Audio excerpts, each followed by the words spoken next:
and welcome back to a brand new Conan DLC video. Today we are looking at the Blood and Sands pack.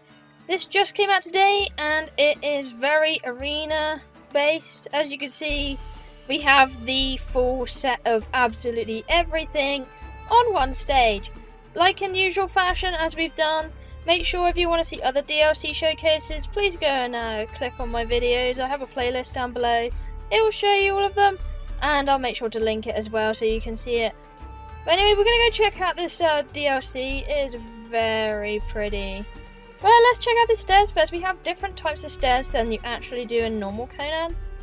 You can almost make like a little, you know, woo.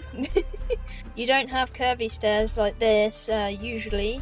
You normally just have the normal stairs, but that's what's in here.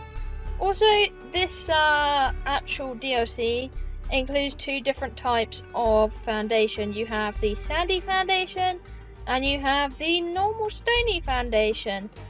That includes the same with doors. Doors have two different looks. So here we have our first door, normal wooden door, and then I'm going to pick it up.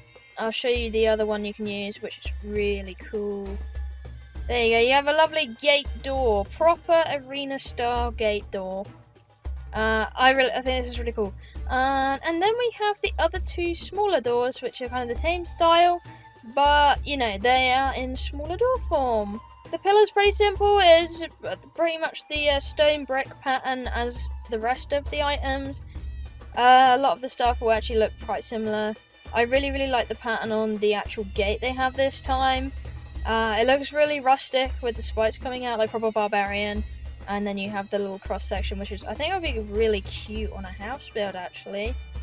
One thing that's very unique about this actual DLC from the rest of them though, is that this DLC includes these curvy little bits under here that you can use on the underbuildings, archways, tunnels. You've got all the different things you could do with them. There's so many things you could do with these actual arches. And these are the only ones actually in the game. You can only get these archways in the DLC. You can't actually get archways with vanilla building pieces, apart from the ones that are very cut off looking, like half a square kind of looking things. These actually have a nice curve to them. And I thought that was really brilliant. That's something unique for this DLC pack. And here you have the different ceilings. Of course, you have the sandy, the stone brick. Nothing much to see here. One thing that's also really sweet is the window. It's like a little prison window. I feel like you could do a lot of prison builds in this one. You can finally kit out a dungeon. It's going to be awesome. Next, we'll move on to the flags. You have ones that can hang. You have ones that you can stick on the wall.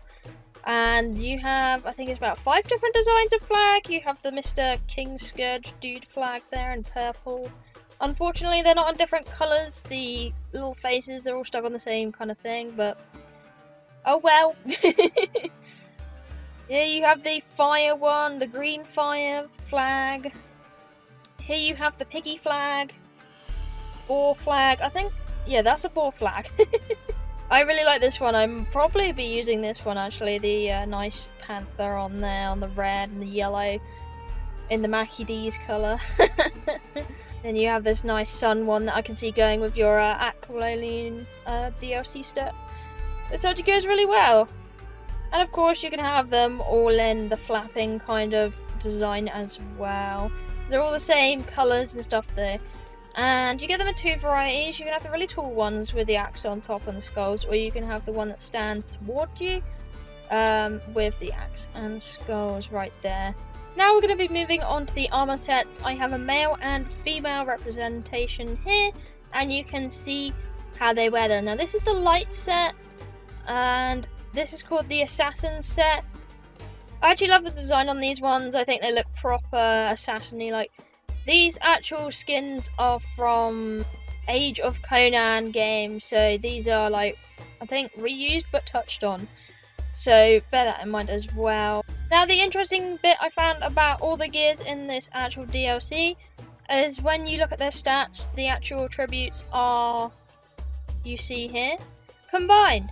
So you're not having one that solely focuses this time, they are actually shared. You get +3 accuracy and +2 strength, which I thought was really interesting. Makes you a proper assassin, I suppose. I have kind of mixed feelings about this though, because you can't really have a dedicated build. but you can have a mixed build. So I'd probably use some parts of this, and then I'd probably mix it up with other parts. I think though that you can probably make a lot of miss and match armor with these new arena sets as you please. Next we're moving on to the Bear Shaman gear. Now this is medium set of armor, actually looks really cool, again reused from Age of Conan.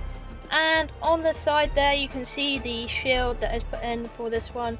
The shield's not part of their gear, but you can have it as a general thing and you can make it. And here's the back area of them. They're like little leather latex people. Now the stats on Bear Shaman is also a split lock. So we have different ones here, and I actually thought this was pretty cool. This is a strength and vitality build. Vitality has +2, strength has +3. I quite like strength and vit builds honestly, so this is probably something I would go for. And it's in medium, which is really nice. Look at these boots, I've just seen there's like a little skull. Crow skull in there. That's really cool. And on to the heavy barbarian set. Here we have our female and male model. Very cool looking. I especially love the detail on the hat here. You have this very looking gold trim stuff, and I love how his beard is still coming through the bottom of his actual helmet. And here are the backs on the people. You can see they change up a little bit on the female. She kind of has a bit of a bra on the back, and the male doesn't, but apart from that they don't change too much in difference.